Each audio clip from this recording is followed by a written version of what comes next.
रूस और यूक्रेन के बीच चल रहे युद्ध का आज 13वां दिन है। चारों ओर तबाही ही तबाही दिख रही है। बीतते दिन के साथ रूस के हमले और तेज हो रहे हैं। यूक्रेन के कई बड़े और खूबसूरत शहर तबाह हो गए हैं। हजारों जानें जा चुकी हैं। किसी को नहीं पता कि इस जंग में अभी कितनी तबाही बाकी है। सुलह के लिए दोनों देशों के बीच 3 दौर की बातचीत हुई है, लेकिन हर बातचीत बेनतीजा रही है। इस बीच यूक्रेन की मीडिया ने दावा किया है कि रूस ने यूक्रेन के सामने 4 शर्तें रखी हैं और कहा है कि अगर वो सारी शर्तें मानने को तैयार है तो युद्ध को तुरंत रोक दिया जाएगा। तो चलिए पुतिन की उन 4 शर्तों को विस्तार से जान लेते हैं, जिसे अगर यूक्रेन मान ले तो ये तबाही थम जाएगी। रूस की पहली शर्त ये है कि सैन्य कार्यवाही बंद हो।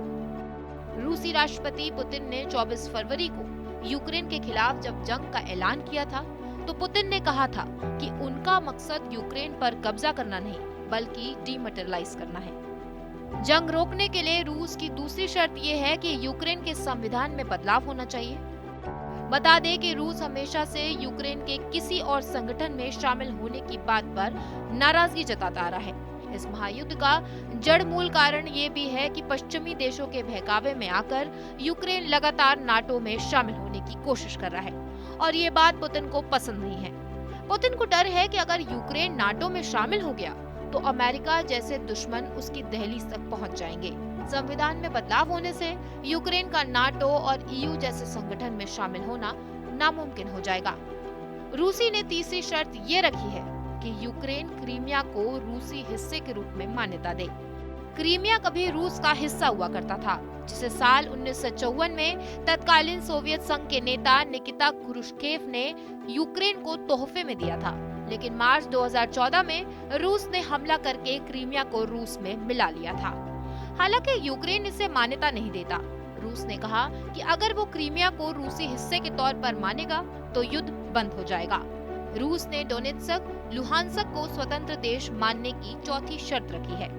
2014 में पूर्वी यूक्रेन के डॉनबास प्रांत के डोनेत्स्क और लुहांस्क के अलगाववादियों ने खुद को अलग स्वतंत्र देश घोषित कर दिया था। यूक्रेन के साथ जंग शुरू होने से कुछ दिन पहले ही रूस ने डोनेत्स्क और लुहांस्क को अलग स्वतंत्र देश के तौर पर मान्यता दी थी, जिसका यूक्रेन ने विरोध किया था। तो सवाल ये है कि क्या यूक्रेन रूस के इन 4 शर्तों को मानेगा? जो हालात है वैसे में तो इसकी गुंजाइश नहीं लग रही है, क्योंकि जेलेंस्की और उनकी सेना अपने अस्तित्व के लिए रूस का मुकाबला करने को पूरी तरह तैयार है। अब तक की जंग में यूक्रेन के 400 से ज्यादा आम लोग मारे गए हैं और 801 लोग घायल हो गए हैं। हजारों सैनिक शहीद हो गए हैं। 17 लाख लोग यूक्रेन से पलायन कर चुके हैं, लेकिन यूक्रेन हार मानने को तैयार नहीं है। तो कैसा लगा आपको हमारा वीडियो, हमें कमेंट सेक्शन में जरूर बताइए। बाकी देश और दुनिया से जुड़ी तमाम बड़ी खबरों के लिए सब्सक्राइब करिए हमारा चैनल TV9 भारतवर्ष डिजिटल।